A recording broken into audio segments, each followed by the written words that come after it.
पत्र के बारे में जाना है। यहाँ पर अपनी बात भेजने का एक अन्य माध्यम है। ईमेल इसकी बात है।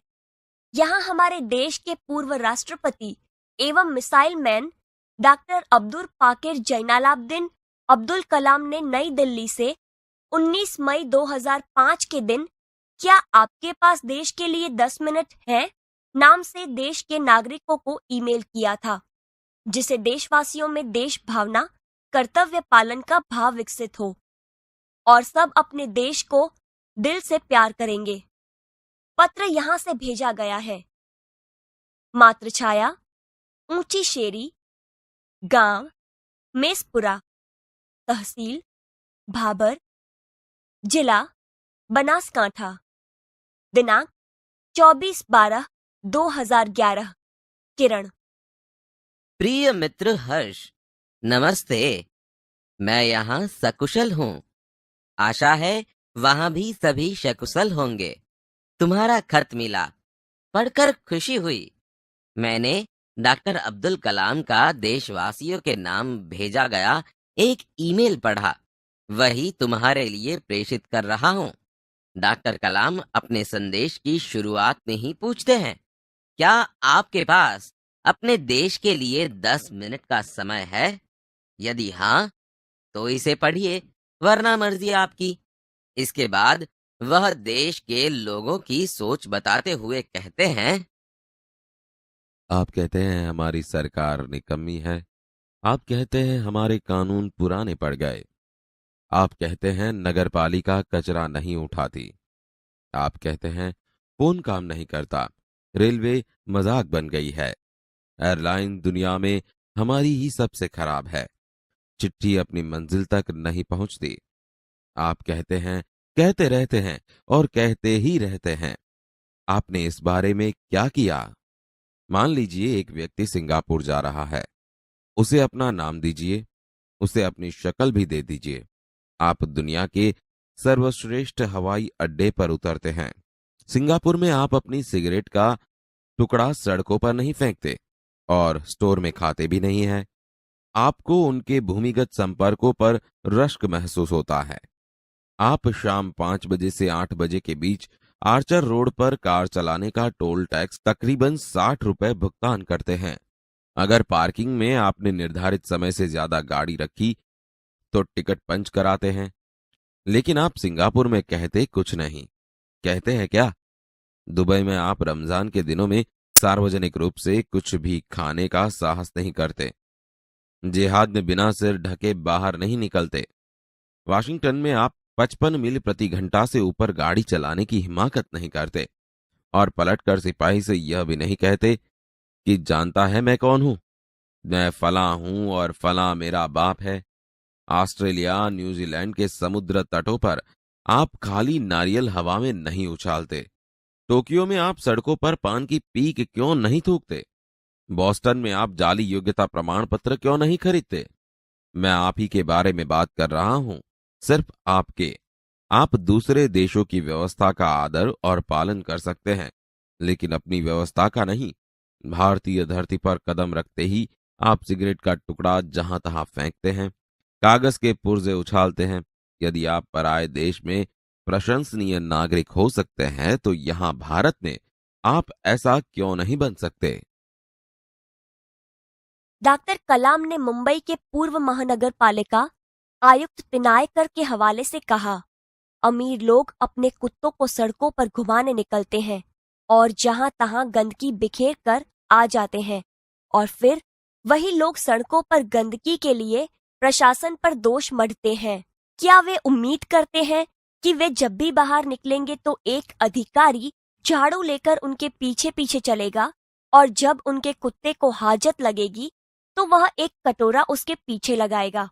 राष्ट्रपति ने मिसाल दी कि अमेरिका और जापान में कुत्ते के मालिक को उसकी छोड़ी हुई गंदगी साफ करनी पड़ती है।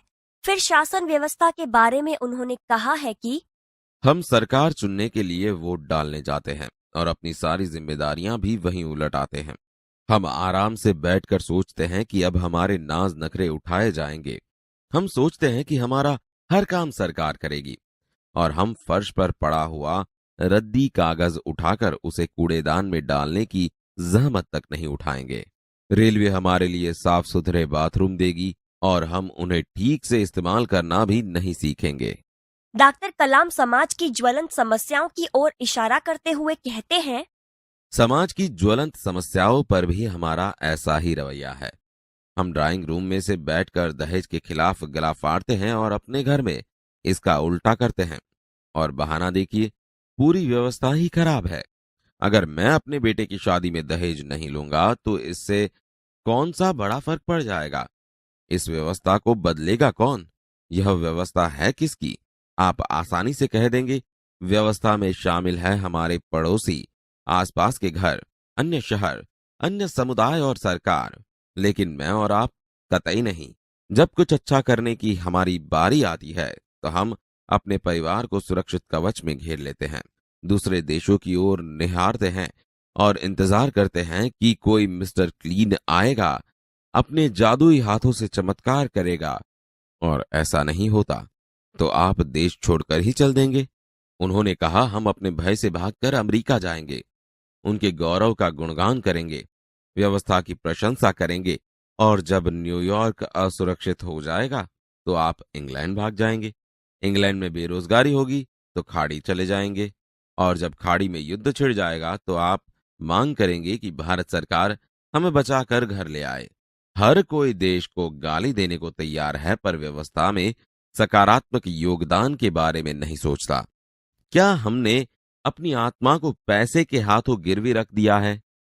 इस प्रकार इस ईमेल के जरिए डॉक्टर कलाम व्यवस्था में नागरिकों के सकारात्मक योगदान के लिए देशवासियों को झकझोर देते हैं। श्रेष्ठ नागरिक बनने की शुरुआत करने की अपील करते हुए संदेश में कहा गया है कि अगर आप वाकई संदेश से सहमत है तो इसे अपने 10 और साथियों को ईमेल से भेजिए। परिवार के सभी बड़ों को मेरा प्रणाम। तुम्हारा मित्र किरण। मित्रों, जब हम भाषा की विशेषता की बात करते हैं तो भाषा में कई प्रकार के ऐसे प्रयोग देखने को मिलते हैं जिससे बड़ी बात एक ही उदाहरण से कही जाती है। कहावतें भी इसी प्रकार का माध्यम में। अगर आप किसी को कोई बात सीधी तरह से नहीं कह सकते, वहां कहावत का उपयोग यथार्थ होता है। आइए ऐसी ही कुछ कहावत को उदाहरण के साथ समझें। भाषा सज्जता। कहावत, पढ़िए और समझिए। एक म्यान में 2 तलवार नहीं समा सकती। एक वस्तु के 2 समान अधिकारी नहीं हो सकते। यदि 2 महत्वाकांक्षी लीडर एक ही पार्टी में रहेंगे तो सदा टकराव की स्थिति रहेगी, क्योंकि एक म्यान में 2 तलवार नहीं समा सकती। 2. खोदा पहाड़ निकली चूहिया। अधिक मेहनत लाभ कम।